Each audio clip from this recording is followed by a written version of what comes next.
Welcome back to Super Mario 64. Last time we got all of these stars in Rainbow Ride, the last course, 15th course of Super Mario 64. And now we're going to be heading through this door into the final area of the game, the final course, final boss fight. But first I want to show something off that I haven't actually shown before. Mario's little idle animations. Mario's never really had these in any previous game. If you look at Mario 1 to Mario World, he just kind of stands there staring straight forward. He didn't really have an animation for when he, well, just stood still for a long time. And in this game they added one, along with, you know, the Charles Martinet voicing. And it's honestly pretty adorable. Mario is like a 35-year-old Italian plumber from, I don't know, New York.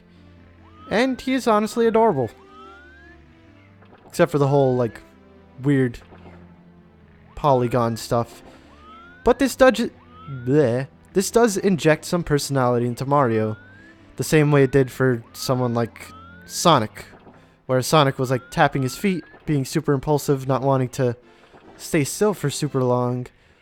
Mario's kind of the opposite. He's lazy. He's fine with taking a nap in the middle of saving the princess, even though he's right in front of the final door. Let's get up and actually head inside. The thing about this final door is that you need 70 stars to get up there, but you don't exactly need 70 stars to open the door. You can have 50, which is the required amount for the door below this, but you don't actually need it. If you have 69 or below, you can get through this door and then do that backwards long jump glitch that I did before in order to just skip the whole endless staircase thing, because the stairs will loop after a while if you try to climb up. So either glitch your way up there or do it legitimately like I am. Of course, we have red coins to collect. This is a Bowser stage after all. Bowser in the Sky is the name of it. And that first red coin, you need to push the block. Well, need is a strong word. You might be able to do a triple jump and get it. And I probably could, but triple jumps are a little hard to, well, kind of like adjust if you're doing one from a standstill. And there's the third one. I usually miss that one. The fourth one is actually quite a ways away. It's not straight ahead past the thwomp that just spawned in. But we're going to skip a little of that section in order to get up here. And instead climb up these stairs that are timed, just like in the first Bowser level. And we have these returning, these weird slope things that for some reason Mario can walk straight up them without having to, what's the word? Basically, Mario defying physics is what I'm trying to say. And there's piranha plants that will appear somewhat randomly, at least to a first timer it'll appear random, because there's no indication. That's what I was trying to say. There's no indication of when they'll appear or where. They just kind of do. There's the fifth red coin up there. Kind of difficult to get because if you don't time your jump very well, you'll probably fall off and die. And here's number 6 on these platforms that are, well, I don't want to say ripped out of Rainbow Ride, but they're pretty much the same platform. And we have a couple of Goombas, along with weird designs on the bottom of this platform here. Like this double Goomba thing, the shells. Kind of odd. I mean, Bowser's not a not nice guy. Like, he'll, you know, what's the word? He's a good boss, is what I'm trying to say. He's not just mean to his subordinates. He'll, I don't know, craft some platforms in their image. He'll tell them to live out their lives if they found some other, you know, possibly better livelihood. As for the source on that, I guess, Super Mario RPG. Anyway, the last coin is right under here. And there is the final star, the 120th. Let's just grab that real fast. And there we go. We have unlocked something that I'll show later. And hey, the star shadow actually appears behind Mario, so he doesn't quite... It's not quite above his head. I didn't notice that before. Let's not save. What I want to do is I want to exit this course, because that'll take me all the way back here, and we need to show what we get for the 120 stars. Yes, I know it's pretty anticlimactic, but I still want to show it off, and I don't want to do it after the credits roll, so here we go. This cannon here opens up. Before there was a grate on top of it that wouldn't allow you to get inside, and, well, once you get 120 stars, it opens up. You can use it to shoot yourself to the top of the castle and grab your actual reward. Here's Yoshi. You know, Yoshi from Super Mario World. Mario rides him. Not playable in this game. You just kind of talk to him, and you get a special message. I'll actually read this out. Well, the special message itself is what I'll read out. If it could come up. Okay. Thank you for playing Super Mario 64. This is the end of the game, but not the end of the fun. We want you to keep on playing, so we have a little something for you. We hope that you like it. Enjoy, the Super Mario 64 team. We get 100 lives. The live counter is just going to keep going up until it reaches the max, which is apparently 100. You'd think it's 99, but it's not. There we go. And then Yoshi just jumps off the edge onto, I don't know, places unknown. There's 3 1-ups here as well that do respawn, I think, if you, like, enter the castle and then exit again. But the real reward, at least what I think is the real reward, is a changed triple jump. If you do a triple jump, Mario will instead roll up into a ball like Sonic and bounce off the ground when he hits it. The cool thing about this is that if you were to, say, jump off right here and fly all the way to the ground, you won't take any damage because he bounces off the ground. So, I don't think you're invincible, but you won't take damage, which is nice. The thing is, it also means that when Mario stops his triple jump, he won't do that little pose that he usually does. Meaning if you're still holding forward, he won't stop for a second. He'll keep going forward. Anyway, let's get back to Bowser over there. I guess I might as well cut to whatchamacallit, that pipe at the end, because that's actually where we need to go in order to face Bowser. What's a good place? I guess I'll just cut once I enter the level again. Maybe I'll try to do a little long jump trickery on the way there, if I could do it right. Nah, I'm not doing it right. Oh well. Well, I kind of did it right at the end there, but I gave up midway. So yeah, never give up on things, kids, because you never know how close you are to actually achieving your goal. Now I'll cut. Here we are, the final pipe to Bowser. Let's head on in there. And the music is pretty different this time. Yes, time for the final battle, and honestly, I'm not very good at this. Again, as with the other Bowser battles, I am no good at timing my spins, so can't exactly get Bowser where I want him to go when I let go of that button. Well, not let go of the button. Press the button again, because you just press it once to grab him, and then press it again to throw him. I'd say right about here. Nope. Oh well. This time when Bowser comes up, he'll let loose a shockwave that goes along the ground, as well as break off part of the level. Sometimes he likes to ram into you. If he rams into you while you're near an edge, and he hits that edge, he'll actually trip up a bit and kind of hang there for a second, allowing you to actually grab his tail. And there's the first hit.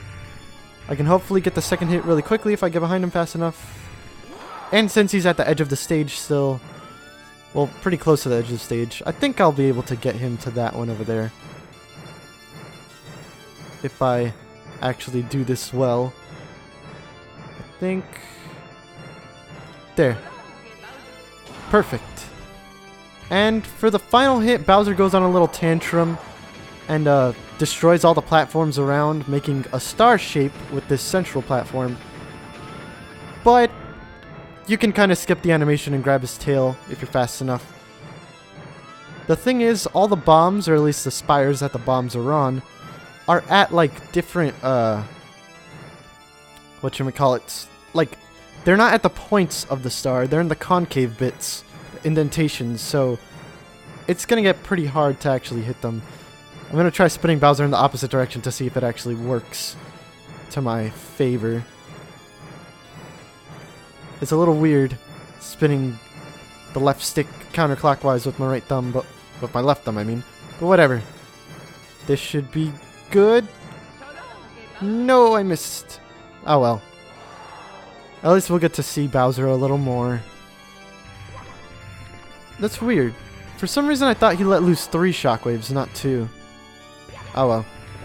Oh, maybe that was in Super Mario Galaxy or something. And there it is, the little trip up animation. I wonder if they use that in Smash Bros. They probably should. Anyway, come closer, so that I can grab your tail without fear of falling off. I want to keep my 100 lives for the finale here. Also, when Bowser spits fire, sometimes it drops coins. I don't know how often it does, but, well, it just does sometimes.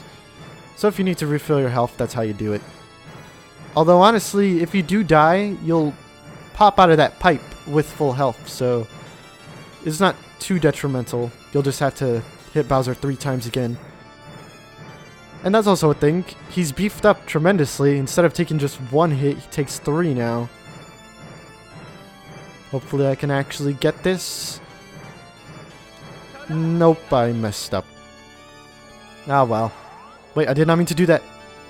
Oh, geez. Okay. Okay, that's kind of unfair. Well, I'm pretty close to this star now, so I should be able to get it. I say should, because I'm not as competent at this as I am, you know, regular old platforming. Okay. Well, that was completely off. Like, that was bad. I actually apologize for that. Oh, there's the other fire attack. The one where he lets loose a big torrent. Okay, I don't want to... Yep, figures. When he does that, you don't want to be holding Bowser. Because, that fire will chase you. The blue ones, at least. And when it does, you'll get your butt burned and take 3 slices of damage. Which is a lot compared to the 1 that he does with his other moves. Okay, don't care about the dialogue. Let's do this. Let me get behind you. Okay, I missed. Do a move. Come on. I think I might just cut to the last hit. 2 hours later. Oh! Oh! I did it! Finally! Bowser's done. Okay. Last hurdle to beating the game. Gotten over. Not to say that that hurdle is like prevented me from beating the game before. I mean, it has. It just makes things take longer. Anyway, here it is. This final star that doesn't actually count for anything. There's only 120 stars in this version of the game. But don't worry, it's not actually a star. It's a glorified wing cap. You get a fancy new triple jump. The sparkles follow you as you fly, and it's basically a cutscene, so you don't have to control anything as well. It's Auto Mario. Finally, okay. I don't know what to say now. Oh wait, this cutscene is gonna play, I guess. And now we have Peach appearing out of nowhere from within that painting, I guess? Or was Peach actually the giant star? Is that what it is? I don't even understand. You know what? I don't have to understand. Italian plumber saves princess from giant turtle. That's all I need. Also, I don't think I stated this before, but this is the first American, well, not American, but like not Japan game where Princess Peach is actually referred to as Peach. in the localized version, she's just called Toadstool. And she actually has some voice dialogue here, but the game includes subtitles so I could talk over it all I want. And it's, you know, it's old N64 voice acting, and it's not really bad. It's just kind of not up to snuff, you know? And hey, there it is, the kiss on the nose. That's the staple for like every Mario character that saves Peach now. Even Toadette in like Super Mario Run gets a kiss from Peach. I mean, I know the Toads aren't supposed to have genders, but, well, whatever. Also, this is a pre-rendered cutscene because as you can see in the back there, the water is back in the moat. That's not supposed to be there. I cleared that out. Anyway, that's the end of Super Mario 64. I guess now it's opinion time. I'll start off with opinions on the game. On the whole, I like the game. I think it's really fun. Well, I shouldn't say that. I wouldn't put this above some other Mario games, like the ones that are actually A to B platforming. So Galaxy 2, 3D Land, 3D World. I'd put those above something. Whoops, I bumped my mic there. Something like 64 and Sunshine, the collectathon. Explore an area that, you know, you've seen already for the 5th time to get another star. That is kind of a shallow way of putting it, but it's just how I feel, you know. Collectathons aren't really my thing as much as A to B platformers are. Not to say that I don't like this game. I actually really do like this game. I wouldn't have played it if I didn't. I don't know, it's just the collectathon nature of it kind of deters me from it. It's not bad. I'd give it like a, I don't know, 8 out of 10, I guess. It's... how should I put this? I've kind of grown to accept that 64 games kind of became tutorials for how to do 3D games in general. Like I said before in Ocarina of Time that that was the first video game I ever played. Ocarina of Time was my first game, so I didn't really get to grasp that this is like super revolutionary, having a targeting system and stuff like that. But I've started thinking about it more, and well, with this game I actually realized how important all this stuff was. Like having a camera and calling it a camera and attaching like a character to that camera, that's pretty what's the word, innovative, I guess, and interesting. Like I don't think a lot of people could have come up with that name for this, you know. It's a smart way of teaching the player, especially making Lakitu the camera person. Like having a camera be a character that you can control makes things probably a lot easier for people to understand. At least I would think so. You know, how should I put this? Not that I wasn't there when all this revolutionary stuff was happening. Like, I didn't understand it as well, is what I'm trying to say. And I didn't have time for opinions on myself. You know, I could just talk about it as this, Oh yes, thank you so much for playing my game. The best line, best Mario line. Anyway, I guess I'll just reset right now because there's no way to save after the credits are over, at least in this version of the game. So let's get back to the title screen and show off Mario's face, which you can move around if you didn't know that. A little arrow appears. Well, not arrow, a little hand. It's Mario's glove. And some stuff happens. You could also zoom out, I think, if you move the sticks. Well, if you move the sticks, you're moving his head. I forgot how to zoom out. Is it B? Yes, it is. Press B to zoom out twice, and then a third time to zoom back in. Anyway, what was I going to say? I was going to talk about myself. That's what I was going to do. Okay. So this game was like super experimental for me. It's a game that I didn't have very much experience with. At least, you know, compared to Sonic Adventure and Ocarina of Time. And it's live. I was doing it live. That's pretty crazy. I didn't really imagine myself playing a live game so soon, and a game that I didn't really know as much about, you know.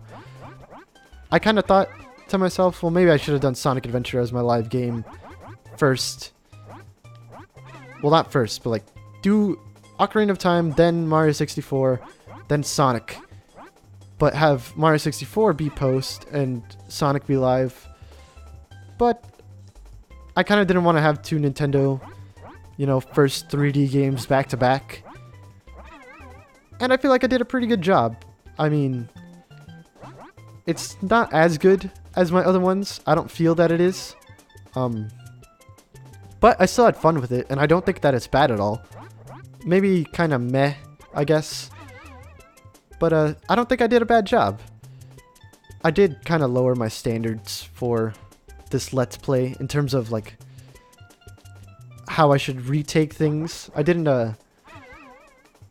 have to go through a lot of stages kind of twice while doing commentary over them. I did have to restart a couple times, but that was because of more outside things than me thinking my commentary was too subpar or anything like that. But I guess that's it. Overall, I feel I did a pretty good job. Not as good a job as with my other ones, but I still think that, you know, this was worth doing. Anyway, that's the end of Super Mario 64. I hope that whoever watches enjoys. And, you know, if you did leave a comment, if you did leave a like, if this got you to subscribe, then I thank you very much. And I have no idea what the next game is going to be. I probably shouldn't have said that. Oh well, whatever. See you guys on whatever I plan on doing next.